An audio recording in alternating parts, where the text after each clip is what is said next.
Everyone, welcome to concept of chemistry. आज NEET chemistry 2019 का question number 10 से आगे सॉल्यूशन करने जा रहे हैं। तो question number 11, match the genome compound in column 1 with its structure in column 2 and assign the correct code. तो कॉलम 1 में दिया हुआ है A XgF4, B XgF6, C XgO6, C XgOF4, D XgO3। Column 2 में दिया हुआ है first, second square planar, third distorted octahedral, fourth square pyramidal. तो इसका सॉल्यूशन करते हैं। तो XgF4 का स्ट्रक्चर जो है, इसका हाइब्रिडाइजेशन sp3d2 होता है। इसका हाइब्रिडाइजेशन sp3d2 होता है और इसका जो स्ट्रक्चर है तो ये इस तरह होता है।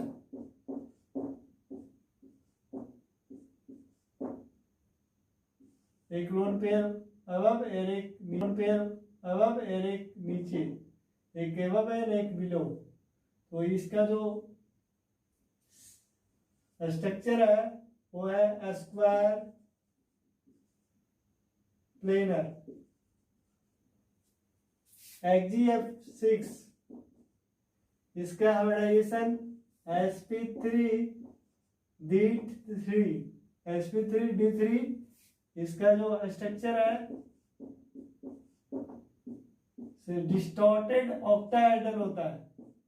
ऑक्टाहेड्रल ना होकर के डिस्टॉर्टेड, क्योंकि एक इसमें लोन पेयर है जिसकी वजह से इसका जो शेप है ऑक्टाहेड्रल ना होकर के डिस्टॉर्टेड ऑक्टाहेड्रल होता है। इसका जो शेप है डिस्टॉर्टेड ऑक्टाहेड्रल होता है। XgOF4 तो इसका हाइब्रिडाइजेशन sp3d2 होता है और इसका जो स्ट्रक्चर है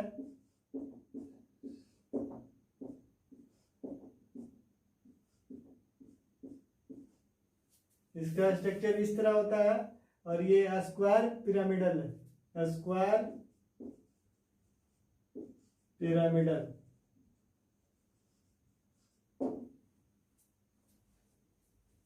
XgO3 इसका हाइब्रिडाइजेशन sp3 और इसका स्ट्रक्चर इस तरह होता है।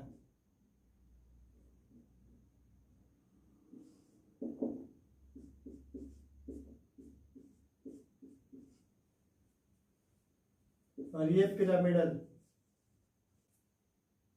Question number 12, the number of mole of hydrogen molecule required to produce 20 moles of ammonia through Haber's process। तो हैबर प्रोसेस के थ्रू 20 मोल ऑफ अमोनिया का फॉर्मेशन हो रहा है, तो कितना मोल ऑफ हाइड्रोजन रिक्वायर्ड है। तो ये हैबर प्रोसेस क्या होता है, तो अमोनिया का फॉर्मेशन नाइट्रोजन और हाइड्रोजन मॉलिक्यूल से करते हैं। तो अमोनिया 2 मोल फॉर्मेशन होता है। ये हैबर प्रोसेस है। ये हाई टेम्परेचर में और यहाँ पे प्लेटिनम और मोलिब्डेनम भी यूज होता है। और ये रिवर्सिबल रिएक्शन है। ये कैसा रिएक्शन है? रिवर्सिबल रिएक्शन है। तो अब अमोनिया कितना फॉर्म हो रहा है? 2 मोल। 3 मोल हाइड्रोजन से 2 मोल अमोनिया फॉर्म हो रहा है। तो 2 मोल अमोनिया फॉर्मेशन के लिए कितना हाइड्रोजन रिक्वायर्ड होगा? तो 3 मोल ऑफ हाइड्रोजन। तो 1 अमोनिया के लिए कितना होगा? तो 3/2 मोल ऑफ हाइड्रोजन। तो 20 मोल ऑफ अमोनिया के लिए कितना हाइड्रोजन रिक्वायर्ड है? तो 3/2 इंटू 20 मोल ऑफ H2। तो इसको जब सॉल्व करेंगे तो ये 30 मोल ऑफ H2। तो इसका जो करेक्ट ऑप्शन है, तो इसका correct option first question 13, the magnetite and permanganate ion are tetrahedral due to first the pi bonding involve the overlapping to p orbital of oxygen with the p orbital of manganese. Second, the pi bonding involve the overlapping of d orbital of oxygen with the d orbital of manganese. Third, the pi bonding involves overlap of p orbitals of oxygen with the d orbitals of manganese. Fourth, there is a no pi bonding. तो परमैग्नेट ion और मैग्नेटेट ion है ये ion और परमैग्नेट ion, ये दोनों का जो shapes है वो टेट्राहेड्रल है तो स्ट्रक्चर है। और परमैग्नेट आयन का structure Mn,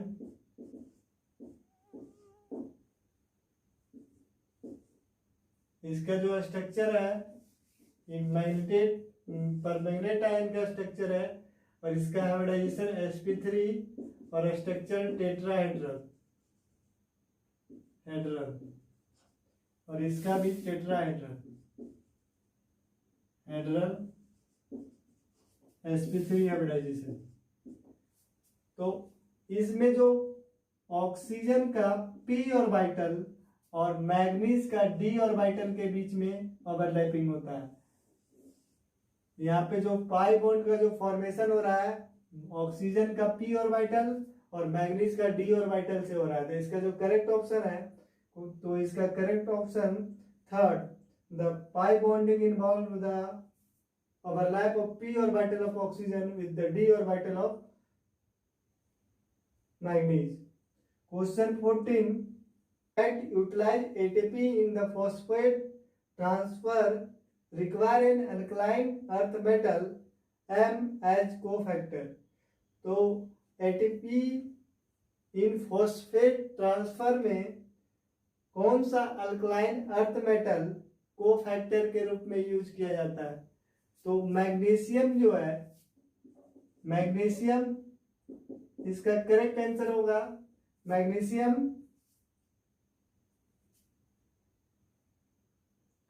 enzyme that utilize the ATP in phosphate transfer require an alkali earth metal Mg3PO4 as a cofactor. तो इसमें मैग्नीशियम है तो इसका आंसर मैग्नीशियम होगा। 15. What is the correct electronic configuration of central atom in K4FeCN6 based on the crystal field theory? तो crystal field theory के अनुसार कौन सा ऑप्शन जो है वो करेक्ट है? इलेक्ट्रॉनिक कन्फिगरेशन दिया हुआ है, इलेक्ट्रॉनिक कन्फिगरेशन सबका दिया हुआ है।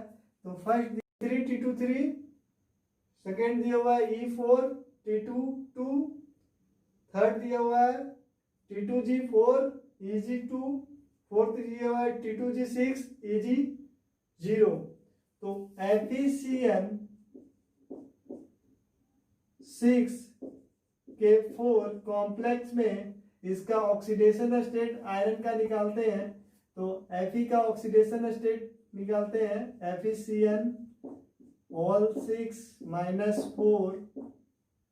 तो x इसका मानते हैं -1 × 6 = -4। तो x = 4 -4 + 6 x = +2।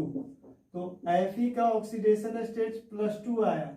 तो आयरन का electronic configuration Ar 4s2 3d6।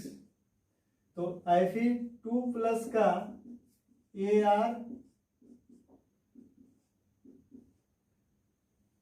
3d6।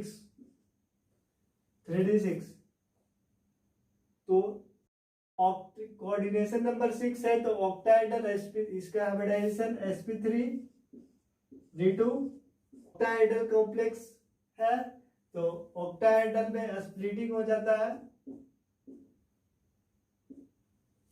Crystal field splitting हो जाता है इसमें।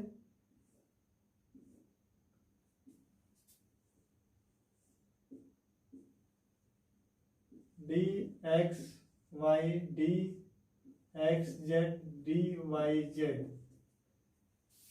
D x z d d x z d y z d x square minus y square और डी जेड स्क्वायर।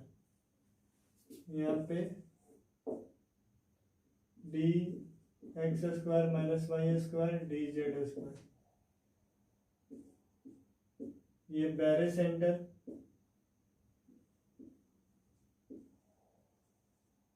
और ये डेलो ऑक्टाहेड्रल स्प्लिटिंग एनर्जी।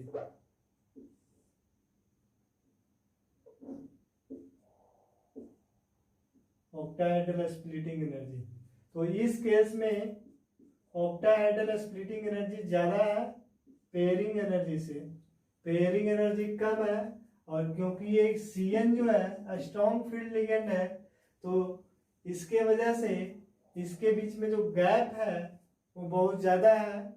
और ये जो CN है यहाँ पे टोटल 6 इलेक्ट्रॉन है, तो 6 इलेक्ट्रॉन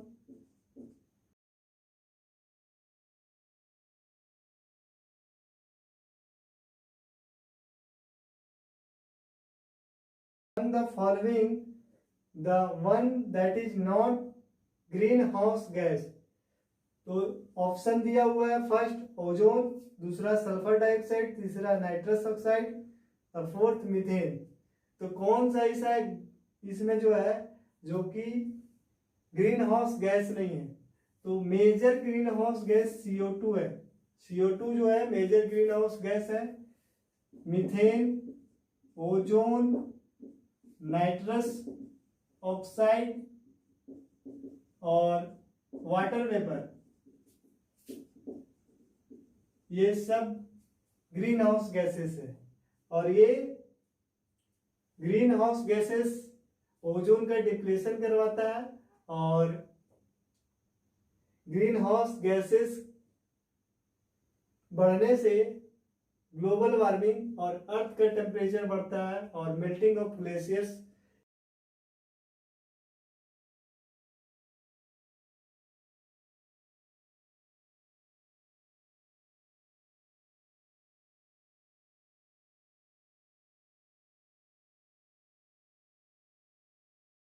क्वेश्चन 17 ये इलेक्ट्रोकेमिस्ट्री का क्वेश्चन है। For the cell reaction 2Fe3 plus aqueous plus 2I aqueous gives 2Fe2 plus aqueous plus 2I plus I2 aqueous। E naught cell दिया हुआ 0.24 at 298 Kelvin। The standard give free energy for delta Rg G naught of the cell reaction given that the Faraday constant F is equal to 96500 coulomb per mole। First option 46.32 joule पर मोल, 23.16 joule पर मोल, -46.32 kilo joule पर मोल, 23.16 kilo joule पर मोल। तो ये reaction दिया हुआ है 2Fe3 aqueous plus 2I minus aqueous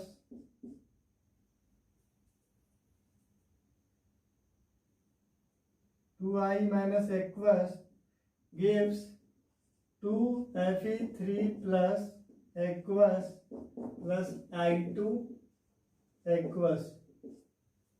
तो Fe3 से Fe2, यहाँ पे Fe3 से Fe2 में 1 इलेक्ट्रॉन का रिडक्शन हुआ, 1 इलेक्ट्रॉन लूज करके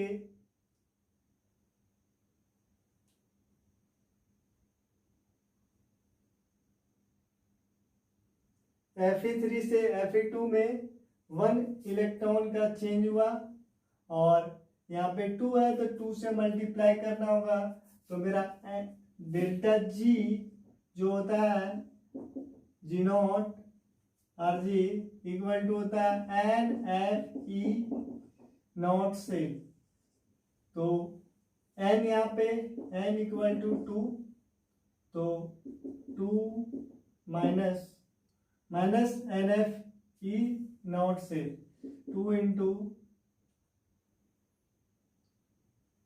96500 इंटू 0.24, तो जब इसको सॉल्व करेंगे तो -46.32 किलो जूल पर मोल। तो इसका जो आंसर होगा, इसका जो करेक्ट आंसर होगा वो थर्ड हो जाएगा, थर्ड इसका करेक्ट आंसर है। क्वेश्चन नंबर 18,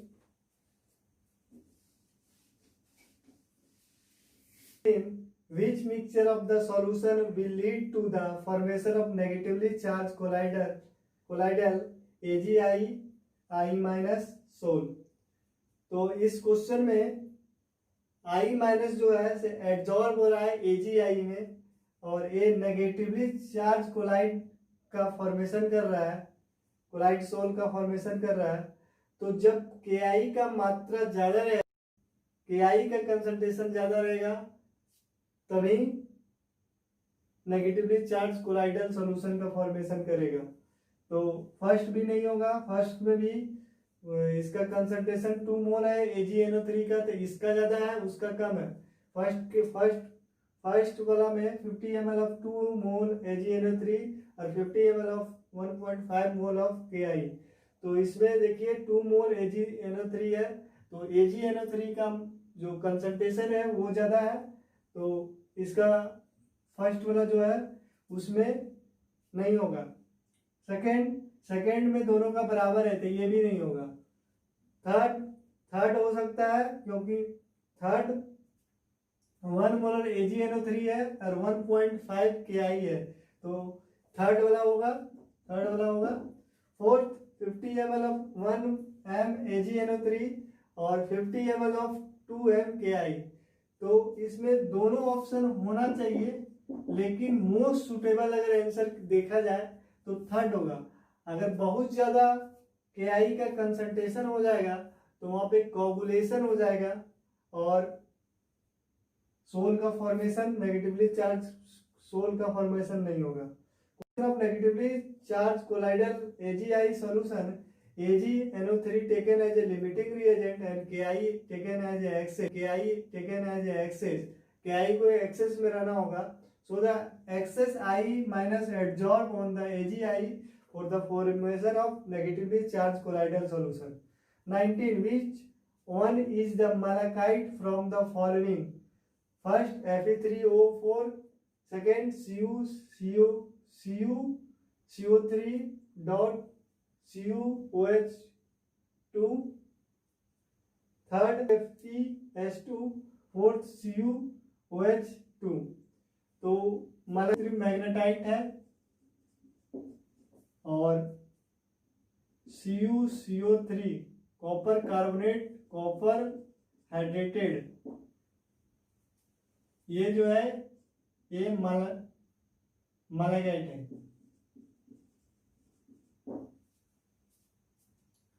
और CuFeS2 ये कॉपर पायराइट है, कॉपर पायराइट ये होगा। तो इसका जो सही आंसर है वो 2 है।